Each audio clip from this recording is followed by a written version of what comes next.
Bernie was asked about you plus panel discussion mentioning you later. Let me ask you about one of those campaign events, because just last night, the popular but very controversial streamer Hasan Piker was at one of El-Sayed's final events. The two did a stream together, a fairly lengthy stream. I know that you've spoken to Hasan Piker in the past, but are you comfortable with El-Sayed having a close association with him, given some of his past statements? To give you an example, one of the more controversial ones is that Piker has said America deserved 9/11. Are you comfortable with that association? No, I am not. I think that's a dumb statement. On the other hand, he has a whole lot of followers, and there's a lot of things that he's saying that are making sense to a lot of people. I think, we have to get above cancel culture. When you're doing radio, whatever they do, podcasts 3 hours a radio. I love Bernie, dude. I love Bernie so much. When you're doing radio, whatever you're doing, they're talking for 3 hours. They're doing the radios. They're doing the podcasts. They're on the interwebs. Controversial radio hosts. No, he's right. He's nailing it. It's just funny because he said, I do radio. He's been on my stream so many times at this point. And it's just really funny that it's virtually impossible for him to, to understand what Twitch streaming is. One of the things that people did was they clipped our boy. They clipped Unc out of context as well. He was saying that he like disavows the statement, not the person, not the platform, right? Like that's the classic thing that people say, right? And they were like, yeah, no, Bernie hates Hasan or something like that. It's very funny. Neera Tanden, Senator Bernie Sanders tells CNN he's not comfortable with Abdul El-Sayed. Oh, this was their Neera Tanden said, what I have learned tonight is a lot of posters and pundits in the Democratic Party ecosystem are very good at talking to white college-educated voters like themselves and a real blind spot with working-class people of all races. I said, are you committed to building a Senate Dem majority? And she posted the out-of-context Bernie Sanders quote. And I know Neera Tanden knows what she's doing. Like, oh, no, I'm so devastated. Even if Bernie Sanders had said something like, yeah, I think it's on, like what happens when he comes on the stream again? Like, what now? You know what I mean? Like, what? You don't even like Bernie Sanders. Why do you give a shit what he has to say? This is, of course, her second go at it, because she initially responded to me, probably drunk off wine, and maybe her favorite form of benzos or opiates, allegedly. Dude, haven't you done enough damage? Was it your idea to pose by the pool on election eve? I want to build a Senate Dem majority, and that probably would be helped by your return to LA. Now, what's really interesting about this is, once again, given the margin of victory here, every vote mattered. Does Neera Tanden think that I run the Abdul El-Sayed campaign? Does Neera Tanden think that I was the one who was like, let's do a pool party before? Let's do a pool party the day prior to the election? Like, does she think I have any decision-making power here? Well, clearly she didn't actually think that was the case, because she was embarrassed by the stupid response that she delivered. So she deleted it and then came back with a quote out of context of Bernie Sanders. If you suggested the pool party, why the hell would you show up in the wrong type of suit? Yeah. I know that for a lot of people who are stuck on Twitter, whose brains are completely melted by being on Twitter so much, they think, I guess, I'm responsible for the polls. They think I'm responsible for all the campaign events. I didn't go to Michigan to go to a pool party. I went to Michigan to knock on doors, to canvass. And not only for Abdul El-Sayed, but also for Donovan McKinney, who won his race. To fundraise for Donovan McKinney, to phone bank for him, which we did. We weren't there for pool parties. But if people tell me to attend something, I'm going to attend it. I have no say in the matter. Okay? I think a lot of people, like I said, are desperately trying to throw some stink on this victory to the best of their ability. We're not going to let it happen. Okay? Yeah, I was in and out. I was there at the pool party for 5 minutes. That was enough for Neera Tanden. Shannon Wass is another one who was like, going to bed, but if El-Sayed wins this race narrowly, one of the first things he'll be told to do is kick Hasan Piker to the curb to campaign statewide, and the schadenfreude is delicious. I think I fully updated the endorsement tracker for you when you want. Yeah, here it is. Here's the endorsement tracker. We now have 4 losses on here, unfortunately. Hartzell Gray with a close loss, and Cori Bush with a devastating loss in Missouri. Now, when people are going to come in here and say, what the fuck happened with Cori? What happened with Cori? I'll tell you what happened with Cori. 27-1. That's what happened with Cori Bush. Cori Bush was outspent almost 30-1. So yes, money is still unbelievably important in races. So there is a degree. Now we know the margin.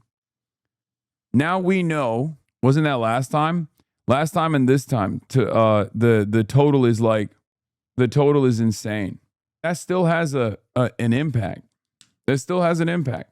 So we know what that margin looks like. The narrative for Cori Bush was set in the last election 2 years ago. Okay?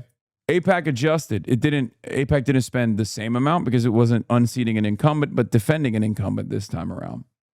And there were still people in this election cycle talking about last election cycle's smears.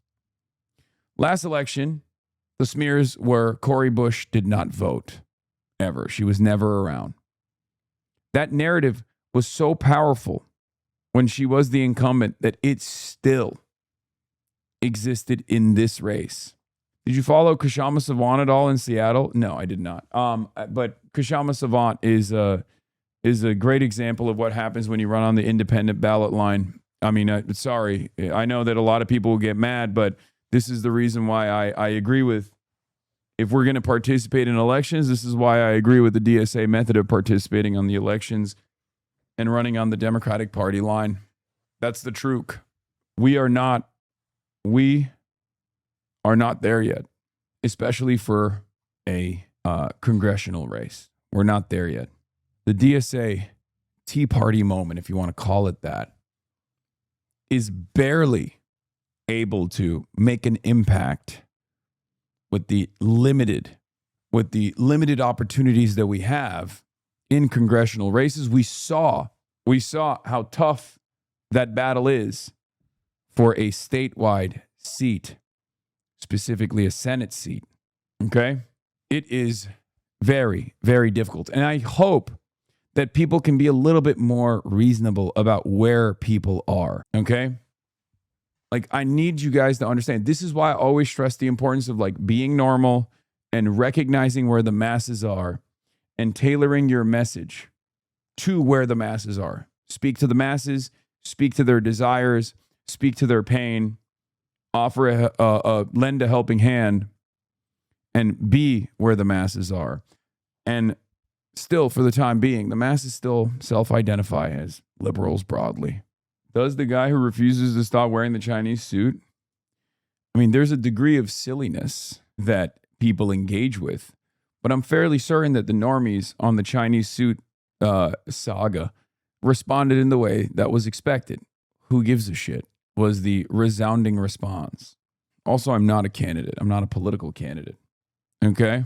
I have people asking me, didn't Cori Bush scam us? And I just couldn't believe how susceptible to misinformation campaigns people are. Even with my own extended family, people predominantly get their political opinions from what's being fed to them on TV. No one can be bothered to do the littlest bit of reading. Yeah, it makes sense. This poll found that Bernie, AOC, and Zoran were the most popular politicians in Missouri 1. Okay? And yet, Cori Bush in her own district was minus 27. That is how powerful the last cycle's ad spend still was. Okay, what is this? The populist left has a theory from Michelle Goldberg. God damn it! I don't have an account. God, I have to somehow get around the paywall here. I mean, you see it every day with even something as silly as myself, with something as silly as like a Twitch streamer. You see it all the time. I mean, think about the amount of earned media that I receive in negative ad spend, right? This is my take. Truly, no offense intended to Hasan, but expecting normal people to know who a Twitch streamer is actually crazy. Exactly. No, that's my take. It's an extremely online and extremely, extremely echo chambered take. Do you understand? But unfortunately, while Twitter is not real life, and this little pocket on the internet that we exist in is not real life either, although we can have an impact in real life, and we showed that last night, Twitter is still the news editor of mainstream media. Discourse that thrives on Twitter makes its way to mainstream news outlets. That's how you arrive at funny situations like this. At a Haley Stevens event in Traverse City, last day, closing statements coming from the Haley Stevens campaign. When former Senator Debbie Stabenow was tasked with the role of attack dog, she described Twitch streamer El-Sayed supporter Hasan the Hun as probably the biggest anti-Semite in the media. The jab barely registered with the attendees. 25 to 30 people at a brewery, heavily 65-plus-year-old crowd. No one thought that that was a salient point. Do you understand? So it's interesting for me. I'm like, someone told Debbie Stabenow to say that. Someone armed her with that talking point. Okay? Someone armed her with that talking point, even if it's an ineffective one.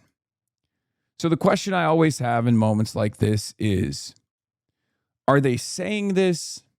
Are they saying this because they think it's a good talking point? Are they saying this because they want to defang one arm of the insurgent left's media platforms that exist? Right? Like, what is the purpose here? Are there some big donors that have put the beat on me? I suspect it's a little bit of all of the above. There's definitely a decent amount of hysteria amongst the boomercrats who have decided in their minds that I'm just like radical terrorist infiltrating the ranks of the Democratic Party. There's definitely some big donors. There's definitely some big donors out there who have decided we have to discredit this guy. We have to discredit this platform. And then there's more tactical decisions being made behind the scenes as well. I suspect that this is a product of all of those things. There's also, I mean, it's a disciplining operation, as I talked to Chris Rabb about. Surprisingly, uncut reporting from the National Review from last night's interview. They put 100% of your words in the article. Good. You say dumb things. I suspect if you go back over your career, there may be one or two things that you said that you may have regretted. But I think what we have got Abby gives him nothing on that, by the way. Cold. To do is look at the totality of where people are coming from and go forward. So when someone like James Carville says he doesn't want to be in the same political party as Hasan Piker, I don't think Abby Phillips hates me. I don't think she hates me. I think she's like agnostic. which one are you going to take? Well, that's not much of a choice. If Mr. Carville doesn't want to be in my party, the party that I belong to, that Piker, that El-Sayed belongs to, he can start his own party. Look, what we are doing now is, you could turn the tables around and say, do you really want to be in a party where your leadership is taking huge amounts of money from AIPAC, which is supporting an Have you gotten an invite from any of the outlets for the bullshit that they spew about you? No. Guys, here's the other side of the story. A lot of people develop their perspective off of clips out of context. If they were to actually hear me talk, okay, if they were to actually invite me to any of these broadcasts, they would very quickly recognize that the image that they present of me is totally ridiculous. That is the reason why it's much better to not hear from me directly, but instead to talk about me all the time. That's why these platforms will offer endless coverage to what I'm saying and what I'm doing. Most of the time it's negatively framed, or even better if they can get someone who would otherwise be a close ally to unendorse me or to yell about me or to disavow me or something, right? But we know what it looks like when I get a full interview, okay? This is what it looks like when I get a full interview. Channel 4 did it. Watch this interview and tell me with a straight face that Hasan Piker is a threat to public order, an absurd decision to block him, but totally on brand for Shabana Mahmoud and the Labour Party together. It will be a real test of how much Burnham can constrain Mahmoud's most authoritarian instincts when Piker reapplies. But here, that's the reality. Like, you know this already. I talk for 8 hours a day as a part of my job. I'm actually pretty good on my feet in these sorts of somewhat contentious interviews. non-contentious interviews, contentious interviews. You know, I've done it all over. I go on podcasts all the time. I give television interviews when people ask me to. Okay? That's the reality. That's also part of the reason why CNN will never have me on. That's part of the reason why MSNBC will never have me on, because it's much more effective to just talk over me. It's much more, it would be great for them as far as driving clicks, driving excitement, boosting ratings if they were to have me on. I think a lot of people would watch primetime television, me versus Dana Bash or me versus Jake Tapper. They would love to watch that, but there's a reason why that's not going to happen. Because it's much better for Jake Tapper to have Hillary Skolton on to call me a anti-Semitic terrorist, like perhaps one of the worst anti-Semitic terrorists of all time, you know? Netanyahu government that many of us believe have committed genocide. Do you want to be in a party with people who do that? Do you want to be in a party which has not stood up to the AI industry because they got a lot of money from AI or from crypto? Pick whatever you want to pick. But I think we need a big tent, and I think people like Piker should be welcome into that, certainly. Just a quick final question for you, Senator. If voters do choose to nominate Congresswoman Stevens tonight, would you support her in the general election if it meant winning that seat? Yeah, I mean, he said yes to that question how many times now? Echelon Insights. Evidence suggests that Haley Stevens was helped by crossover Republican votes in the Metro Detroit area. So I guess they tried to do a "it's Cuomo over" moment, and Abdul hit him with the Zoran, the Zoran blast. Perhaps, I don't know. It turns out Trump's biggest donor, Maddie Maroon, was out there. You know, everything I can to put a brake on Trump's disastrous policies. We need to have Democrats control the House and the Senate, and I will do my best to elect all Democrats to the United States Senate. Senator Bernie Sanders, we appreciate your time. Thank you very much for joining us. Thank you. Now, before we open it up to the table, once again, I want to invite you at home to join the debate. Head to CNN.com, weigh in on that interview and the rest of our discussions throughout the show. We'll get to some of your comments as we go along. But here in New York, Scott Jennings, your response to what Senator Sanders had to say. Oh, here we go. What is this monster going to say? Again, panel entirely comprised of liberals who don't like me and then reactionary charlatans who are firmly committed to the pedo protection squad, the grand old pedophiles party. Well, I mean, right at the end, he ultimately said, yes, I want people like Hasan Piker in my political party. We're a big tent. He wants people in the party that say America deserved 9/11. He wants people in his party that are out there idealizing Chairman Mao and the like. I mean, this is not something I would be embracing if I were trying to build a political party that could appeal to, mainstream Americans. I think they're going to deeply regret these associations. Dude, Donald Trump is the president. It is literally, we are living in a very different media environment. A big part of the reason why Donald Trump won the presidency was because he was unashamed, unapologetic, and he was a boulder that was going to put a hatchet through the institutions. Okay? That's what the broad base of support is coming from. That's what the demand is. Okay? Anyone who can actually capture that populist rage and redirect it back to appropriate avenues in spite of the money cannon that they will have to face in retaliation for doing such things will win. Okay? That's it. The 9/11 thing is so overused. I swear mainstream media love it so much. I know. And it wasn't used at all. It's a post-October 7 rehashing. I've been interviewed I've been interviewed a million times by all of these outlets. I've had profiles, puff pieces, whatever. Many, many years past the point of the 9/11 comments, they would just like briefly mention it or never mention it at all. It just got spammed after Cuomo deployed it against Zohran Mamdani. Even though it was ineffective, it was effective in terms of setting a precedent. Anytime this person is discussed, the 9/11 comments will be discussed alongside it. Okay? It's totally disingenuous. But the problem is, I talk a lot. So there's no expectation, at least from my perspective, at least from where I'm standing, because I'm not running for office or anything like that, for anyone to operate like a surrogate for me. I don't expect Bernie Sanders to know the context behind every single thing that I've said, you know? So the best possible thing that they can do is go, I don't care. Like, this is utterly irrelevant in the realm of elections. This is utterly irrelevant. You know, people talk a lot. This guy talks a lot. He's a talker. He's a yapper. You know, you're going to arrive at something that sounds stupid or silly. It has an exactly 0% success rate. I don't know why they keep spamming it after the candidate they try to attack with it keep winning. They keep spamming it because even if they can't take out the candidate, at least they can take out a messenger.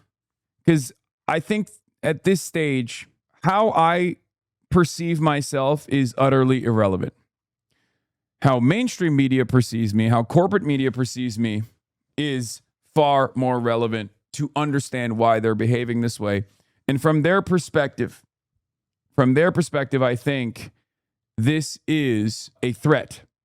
This is a large enough platform, a large enough force that is capable of galvanizing a base of support for the left insurgent candidacies that will go up against corporate interests that needs to be dismantled, defanged, discredited in some capacity. And that's precisely what's going on, which is why I find it rather strange when people who are like, well, I'm a progressive, but Hasan really needs to shut the f up. Like, when I hear takes like that, I'm like, you have no understanding of anything. You think you are making a reasonable critique here, okay? But what you're doing is falling for the trap that, you know, antagonistic people in positions of power are setting for you. The moment that you concede on your opposition's framing, if you oppose corporate interests, if you oppose do-nothing Democrats, if you oppose reactionary Republicans, and you turn around and you actually concede on their framing, you're falling for their trap. Okay? You're falling for their trap. It's pundit brain. You're not a consultant, but you're falling for it.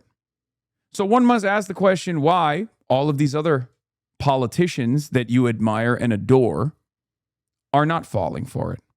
You won't catch AOC doing it. You won't catch Bernie Sanders doing it. You won't catch Zoran doing it. You won't catch Abdul doing it.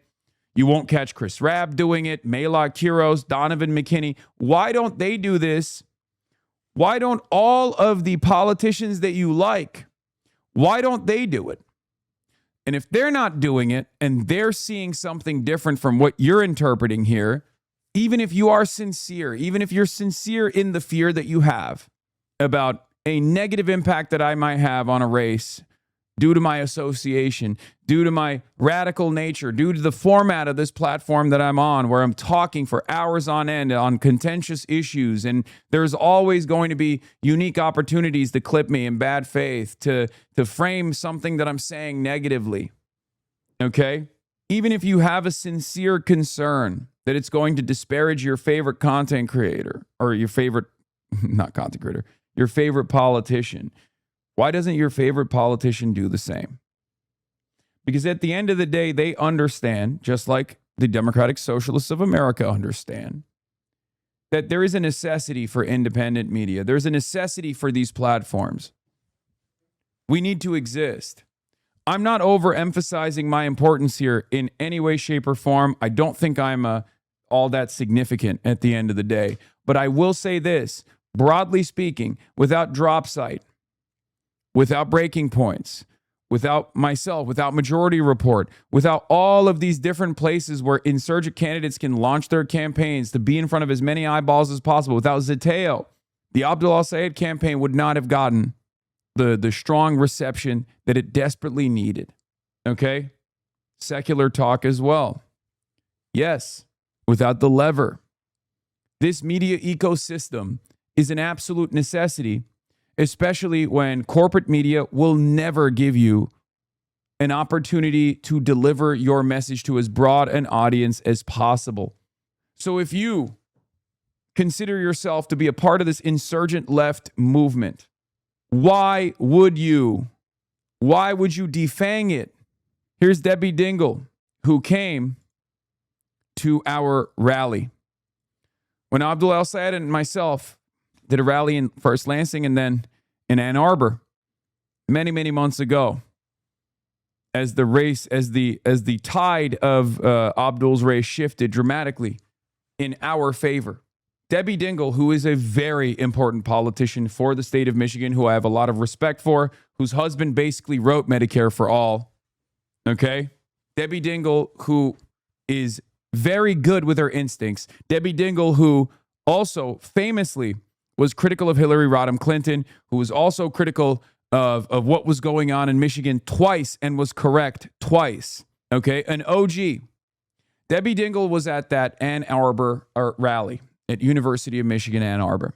Associated Press approached her, said, wow, Debbie, are you here to endorse Abdul El-Sayed? I mean, this is months ago, right? Mallory McMorrow was still in the race. Haley Stevens was seen as the front runner. Debbie Dingell said, look, I'm here to understand why so many young people are at this rally months out from a primary during the midterms.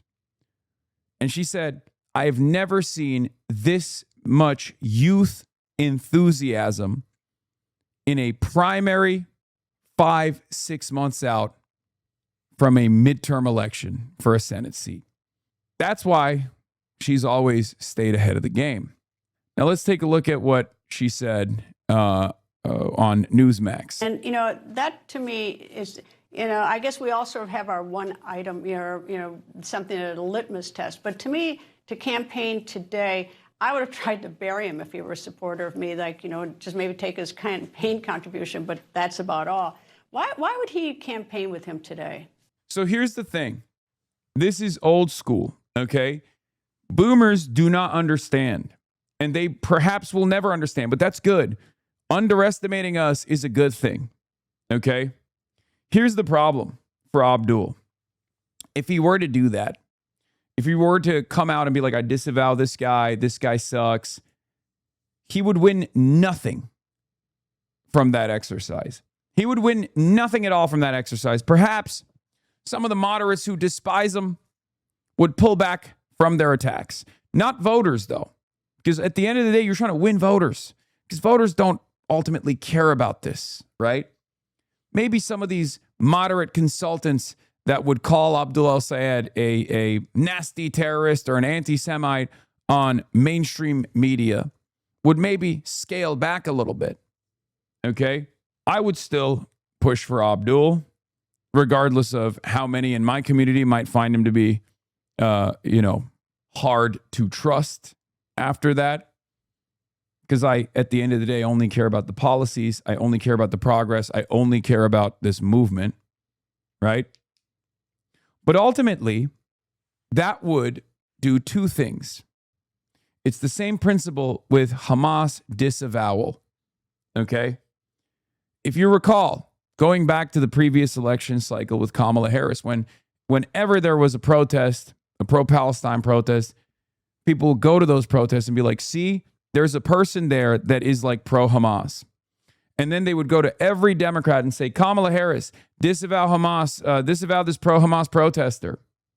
That was always a stupid exercise. Because when you disavow, even if you disagree, just don't disavow. Why? Because when you disavow the pro-Hamas protester, you took ownership over that person. Okay?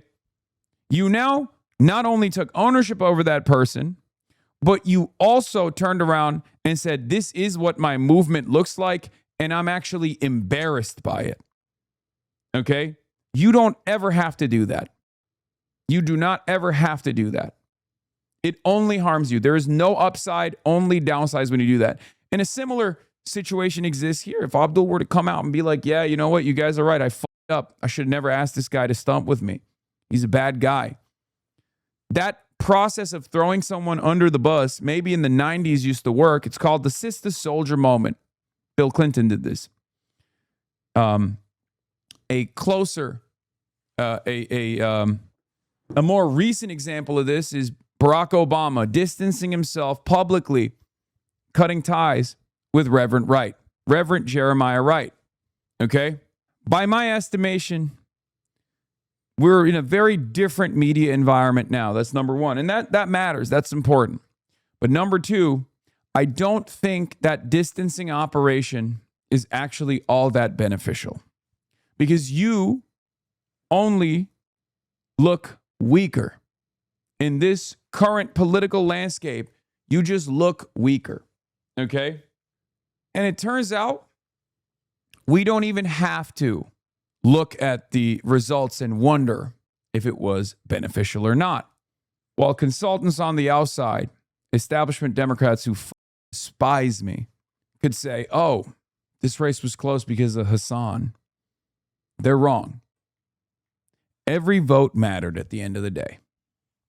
And it's very clear that this community's efforts played a formative role in carrying this campaign across the finish line. That's it. That's it. Obviously, it takes a village. It's not one thing. There's not one singular event or one singular person that ends up securing victory, although this is one of the very unique races where we could point to one singular event. It was the classic, us stumping together and then Abdul going from third place to first place. There's obviously a point that we can, directly look at and interpret. I mean, that's what the polls showed as well. Mitchell and numerous other polls were like, this was the turning point for Abdul El-Sayed. But of course, it doesn't matter, because if Abdul didn't have the charisma, if he didn't have the skill, and if he, more importantly, didn't have the policies, he would not have been able to take that media attention and flip it around. I think it's safe to say that we helped win at least 3 close races this cycle. Dottie Eliza, Donovan McKinney, and Abdul, where the margin showed that our help was a big difference. I think so too. Yeah. The close races were not lost because of the close races were not close because of our involvement. We won those races because of our involvement. It's so totally ridiculous. So I'm going to actually tell you, I'm Debbie, so I don't follow him. And when he was here earlier in the year, he was here in my district. And anybody who knows me knows I try to understand what people are thinking. I try to understand the mood. And so I went to the back of the event that he was at, because it was in my district. And I'm just trying to understand him. And I quite frankly, don't agree with many of the statements Hasan Piker has made, but he is I've learned, very, very popular online. He's an influencer. He has a great deal of followers. And that's the way that Abdul's been running his campaign. He's run a very strong social media campaign. I don't get how he has so many followers, to be perfectly frank, but I'm following him now because I'm trying to understand it. So I'm not defending it. I don't agree with things that he has said, but it's an interesting phenomenon, and you can tell that there's a difference in generations, because I don't know. He's got a lot of followers, and I'm still trying to. I guess he works out, and when he works out, he looks really good. No. Oh my God. Oh my God. Debbie Dingle. That is why did you say that? Ain't no way. Oh my God. Is Debbie Dingle on FanCam TikTok? Oh my God. That is incredible. That is hilarious. Also, Aura picks on the sideline while she's saying okay. Wow. That's something. Okay. We take those. I don't agree with Hasan Piker, but he's got a lot of followers, says Debbie Dingle. We take those. We win those. That's fine. Whichever, any means possible. Okay. Yeah. But even her response, because that speech I delivered at Ann Arbor wasn't radical at all. And she was there and she heard me talk. So I find it very odd, that. I guess she's referencing all the comments that are in the ecosystem at this point that is associated with me, that will be following me everywhere I go for the rest of my life. I guess those are the comments that she's talking about when she says I don't agree with everything he says. I guess that's what it is, right? That's what she's referencing, I suspect. This continued demonization of AIPAC. AIPAC is Jewish Americans who are choosing to participate in politics. And let's be honest, they're just using it as a euphemism. Yeah, AIPAC is so done, dude. It's so done. It's never been more done than it is today. To say the Jews. That's That's what they're doing, and I think Senator it's Sanders is Jewish. okay. So That doesn't absolve him of demonizing other Americans who simply want to participate in American politics. So Sochi, I mean, do you think that that's the right, a defensible strategy to say, we're a big tent, and if you don't want certain people in it, you can get out, but everybody else can stay in? Listen, I think that ultimately the voters will decide here. And I think when it comes to AIPAC, I think the reason why that was an effective strategy for El-Sayed, and we'll see tonight if he actually wins, is because there was $30 million that was being spent in this race. And part of it is that his message was that this race shouldn't be bought.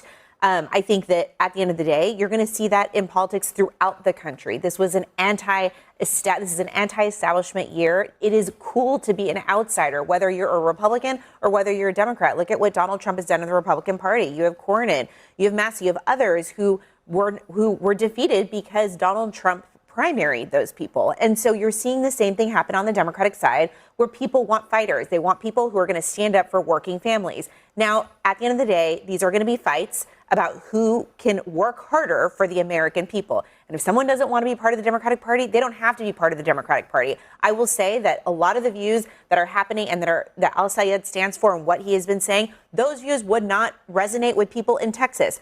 I think if you were to ask in my home state of Texas anything about socialism or DSA or any of these things, not one voter would understand what you're saying. So I do think that every state is different in this sense.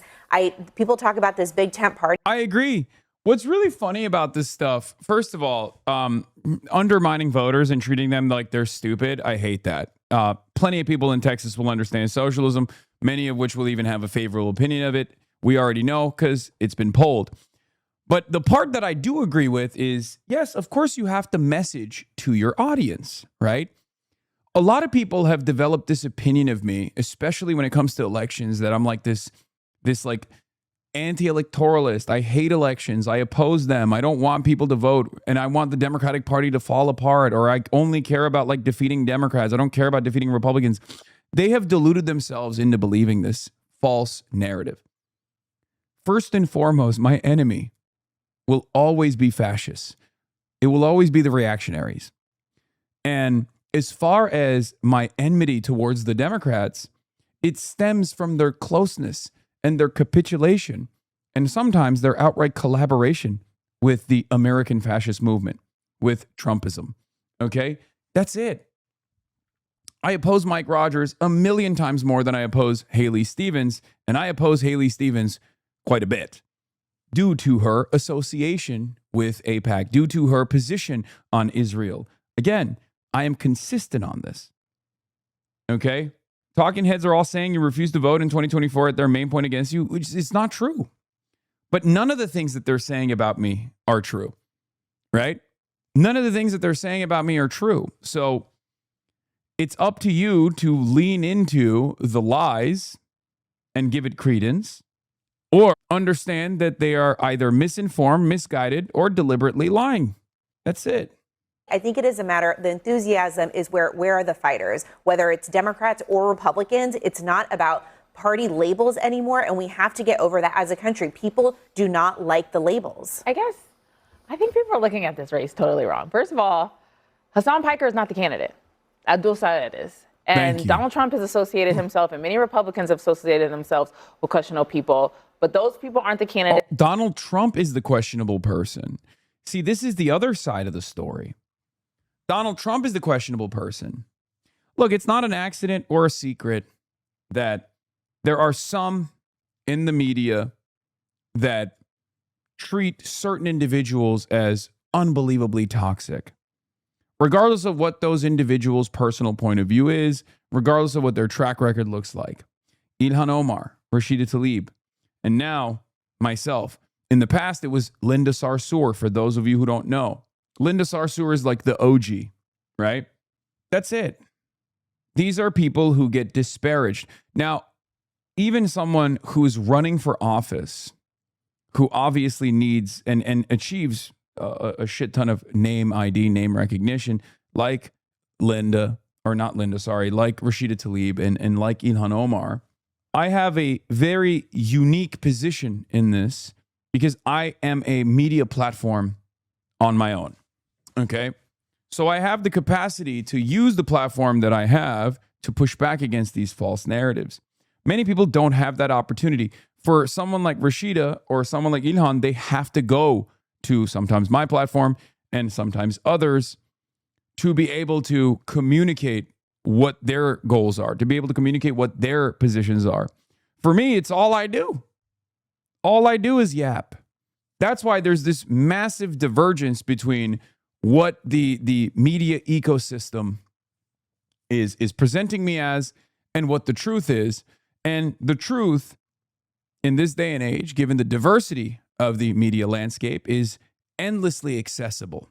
There's also, yeah, that's a good point too. There's also a disconnect with civility fetishists and established legacy publishers with what's aesthetically toxic, salacious, damning points of view, you know, like using hyperbole, using analogies, right? Embellishing, things of that nature that people consider to be unacceptable, with what is actually toxic when it comes to the voters and their voting.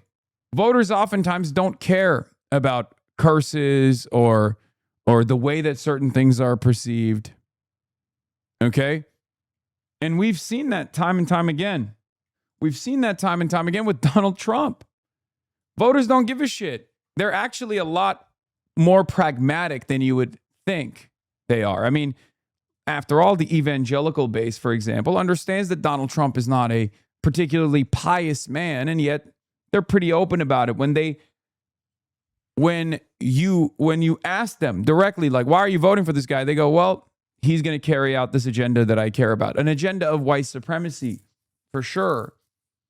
But that's still a policy. It's a policy that I oppose. It's an ideology that I oppose, but it's one that they obviously care about. Okay? They see him as an imperfect vessel. And then sometimes they say he's Jesus Christ, our Lord and Savior. But that's besides the point. Even if we accepted that what you had said, unacceptable things, which you haven't, it always bothers me to no end that this is treated beyond the pale while Scott Jennings is sitting right there.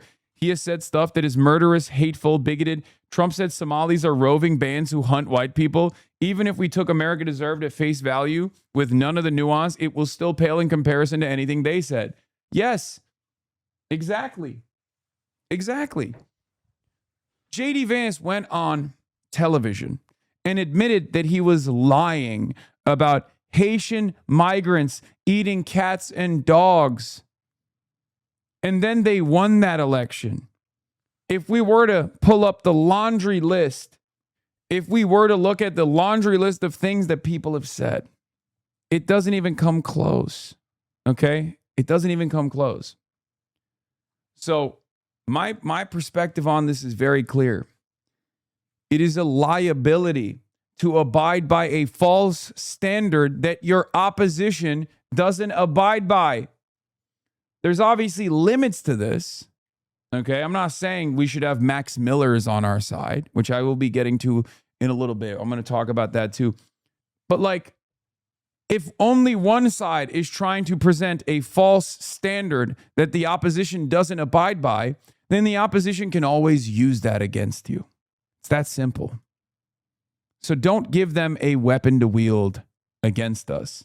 Matthew Chapman says, MAGA is just reflexively attacking anyone with a Middle Eastern sounding name. Now, between this and MAGA voters in Michigan rejecting Trump-endorsed Amir Hasan in favor of some dude who dropped out of the race weeks ago, just insanely bleak. Donald Trump endorsed this guy. He's not Muslim, by the way, but his name is Amir Hasan.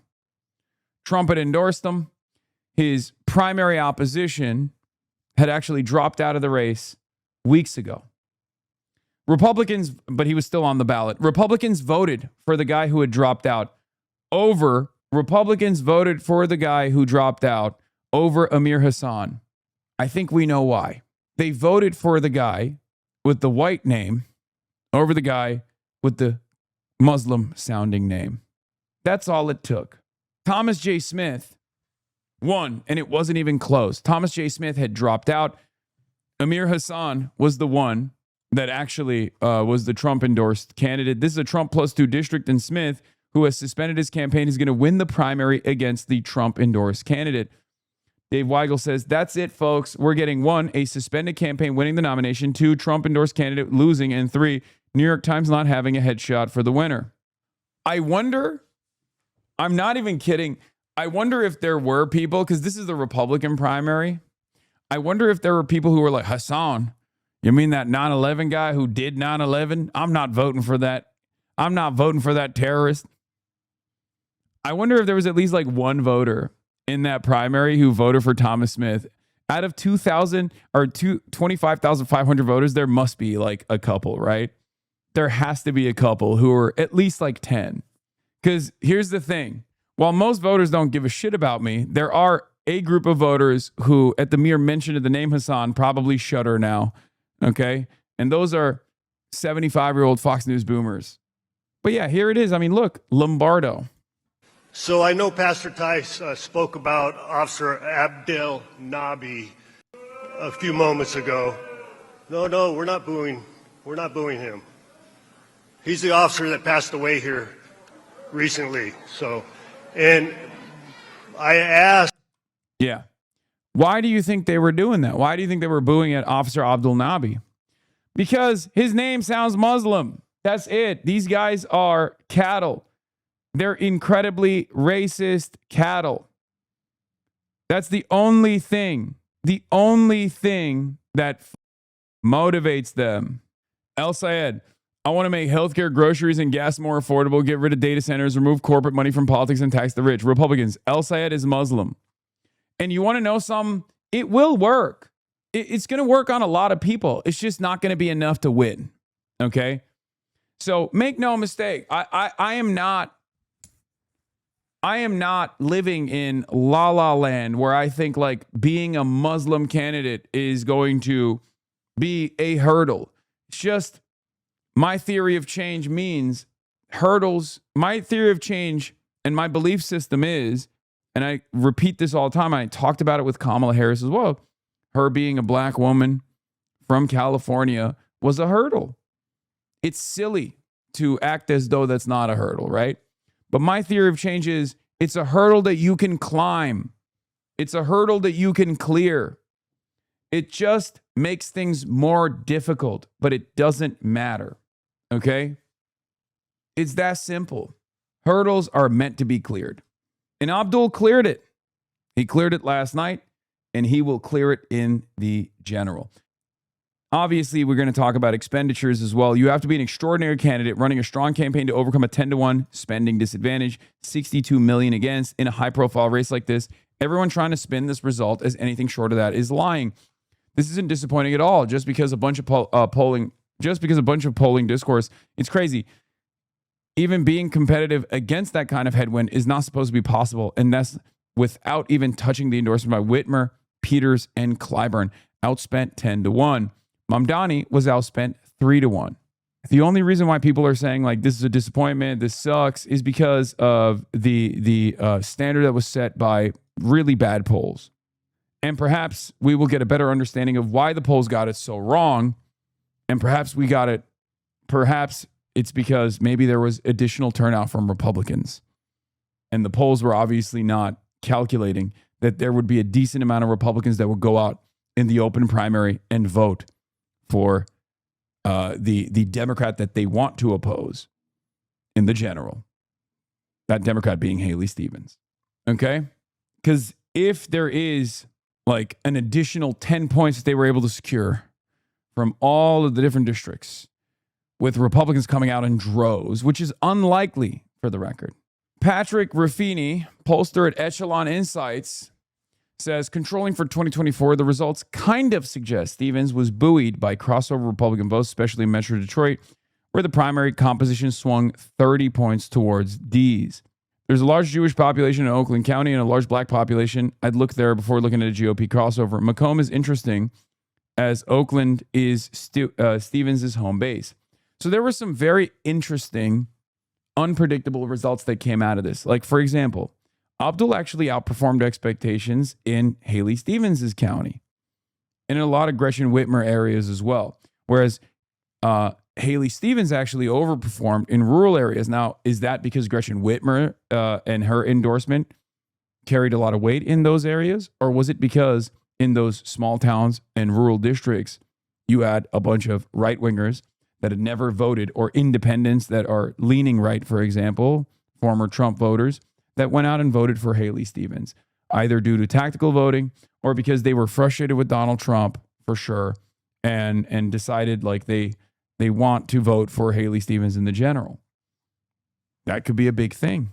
There was a Republican governor primary. No, I don't think these Republicans are motivated enough to vote for the primary, would bother trying to get a moderate Dem. I just, we'll see. These people aren't tactical about anything. I'm from there.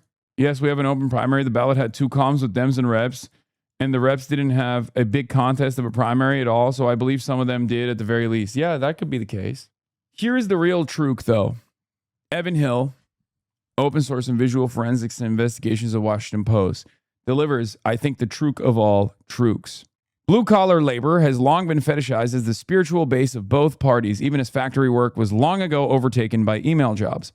But it does feel like this election cycle might finally allow left-wing riveter iconography to fade away and be replaced by something closer to reality. The great lefty millennial t-shirt class, spanning PMC keyboard warriors, unionized service and government work, and the precariat.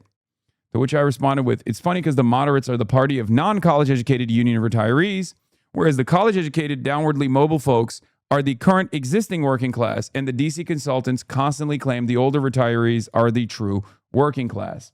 Here's a way that a lot of people interpret these results over and over again that I've noticed that I find very frustrating. They always say, look at these poor districts. They're going to the moderates. They did this with Adriana Espaillat. They did this in the Abdul race, right? They did it over and over again. Now, what's really interesting about this is that it's actually not it's not the reality. It's this fantasy that we as Americans have of what it means to be working class in the United States of America. One example that I always used to use is one that is commonly deployed by the Republicans: coal miners. Donald Trump made coal miners a major issue in 2016, and he even harkened back to it in 2020. Okay? The idea of blue-collar labor, coal miners. The number of coal miners, the total number of coal miners in this country is 55,000. That is the number of Arby's workers in like 3 states. Okay? What do you think is a better representation of the working class in modern American society? Coal miners or people who work at Arby's? It is a cartoon. It is a pure fantasy. It's nostalgia driven. It's not driven by the actual analytics. Okay? That is the reality. We have more meat miners at Arby's than coal miners in West Virginia. Okay? It is this romanticized understanding of blue-collar, hard hat-wearing workers when the modern, contemporary labor force in the United States of America is increasingly people who sit at a fucking desk or people who sit behind a counter.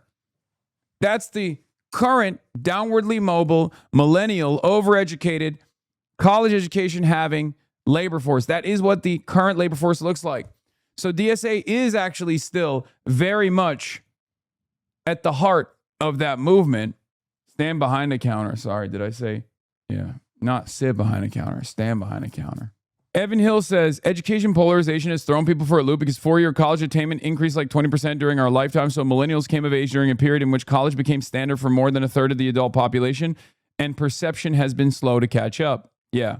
Marshall Steinbaum says, not to be a dick about this, but this was literally the basis of the student debt research I was doing at Democratic-aligned economic policy think tanks, CAP and Washington Center for Equitable Growth in 2015 and 2016, the work that got me fired. This is why student loan debt relief is one of the most powerful tools to galvanize the workforce to come out and vote for you in droves. Okay? These are truth after truths. These are truth nukes. What we perceive as this fantasy narrative, working class individuals and what we understand it, is very different than the reality. That's why a lot of the frustration, at least from my end, comes from the narrative that is presented by Neera Tanden, by all of these right-wing Democratic Party consultants and right-wingers in the Republican Party as well. They will point to the electoral performance of the likes of Haley Stevens, and they'll say these are black neighborhoods. Black neighborhoods went out in droves for Haley Stevens. But what they fail to register, often by design, is that the non-college educational attainment of the black voting bloc that went for Haley Stevens has nothing to do with their current status in the labor force. As a matter of fact, it's probably more likely that they have a higher degree of wealth, okay, because they are more likely to be homeowners than the younger black voters, okay, which obviously swung to Abdul, and less likely to be in the labor force in general. That's it. That is the interesting predicament here. So the way that we perceive the moderates or the true working class is actually totally wrong. It's totally wrong. It's boomers. Boomers are the ones that voted for Haley Stevens broadly, right?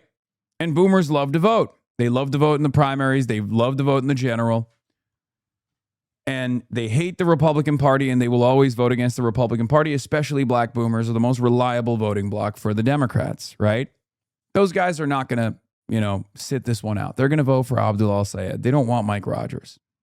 But what you have to remember is, and I hate to say this because, people love to live in this fantasy land, but those guys are retirees, okay? The black boomer voting bloc is oftentimes used as a talking point to say this is the true working class.